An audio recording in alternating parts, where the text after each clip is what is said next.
You can't take them all with you. Okay, you're talking to somebody that wants to cuddle them all up and huddle them all up and bring them all to the top. I want everybody to rise. When we interviewed for our brew pub, we had these stickers, okay? I opened a brew pub downtown Las Vegas, 2013.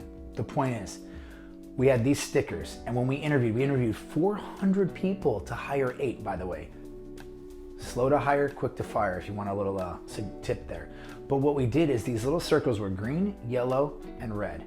I had the most green and the most yellow of anybody in the room. And you wanna know why?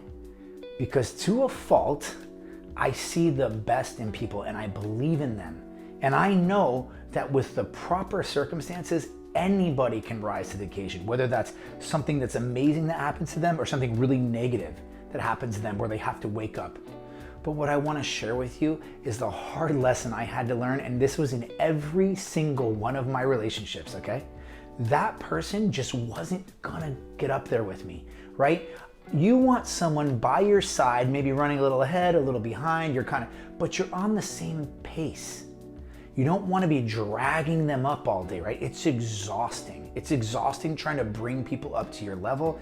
And then you realize, even if they got to your level in the next 2-3 years, where are you at? If you're moving at the pace you're light years ahead.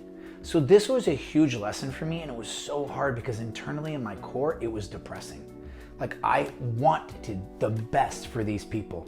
And selfishly, I wanted them to be with me on the journey. And what I realized, and I hate this statement, but man, is it true. When you become successful and you step into your power and you evolve, you will lose 90% of the people around you. It's just the way it is. Their vibration will not match yours. You will not be able to connect. You won't even want to be in the same room. It doesn't mean you don't love them. It doesn't mean you can't share specific blocks of time with them throughout the year, but they're just not going to be your people. And I just want to give you some wisdom on this. The loneliest, most difficult place to be is in that limbo stage where you haven't found your new family yet and you haven't really let go of that other family yet, right? So you're kind of in the middle. And then when you finally cut that family out, the old school family, and you really haven't found anybody new, now you're in this place of like, you just feel alone. And that's why in Energetic Alignment Academy, we preach the community so much, because it is the power. We can't do this work on an island. We are social creatures. We're meant to be together, succeed together. Rising tides raise all boats. I love that saying. My friend Rebecca told it to me, rising tides raise all boats. And it's a life-changing saying. And that is really how you grow and get better. I went to the gym today with this Australian guy that just happened to be next door to me and here in Rome. He's here for a couple of days with his family.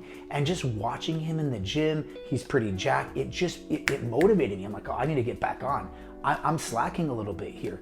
And my point in that statement is we want to be around these people that are inspiring us, that are motivating us, that are bringing us up to the level.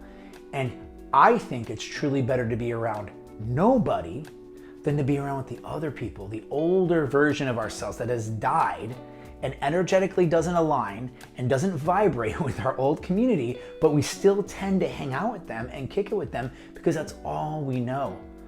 So a little bit of advice, and it's gonna be hard, get used to being a little bit lonely. It's a lonely path. And in the same breath, find a community. Find a community that matches your vibration, matches your energy, and has the same goals and aspirations, because you will get to where you wanna go 10 times faster than doing it by yourself. But in that limbo stage, you've got to be picky. It's like a relationship, right? I'm lonely. I don't want to be alone on the couch watching Netflix right now, but if I call my ex-girlfriend, I'm going to go right back to my old patterns. If I don't, then I'm going to be alone. If I call some girl that I met on Bumble that wasn't really a good match just because I don't want to be alone, I'm probably going to get in another unsuccessful relationship. So I want you to think about what you need to do and what resilience and grit you need to get to that point. Because when you do find that family and it fits, it's going to be amazing. And I want to share this one last piece, and it may be a little disheartening. You may evolve out of that family as well. This is life. We're supposed to grow and evolve. And I think a lot of the pain we experience in life is simply because we hold on to people, jobs, relationships just a little bit longer than we should. Like my last job as a sommelier in Vegas, I probably should have left 2 years before I did. So you got to think about that. We hold on because we're attached creatures, right? Think about the idea of creating a community that levels you up. That's what you want to be around.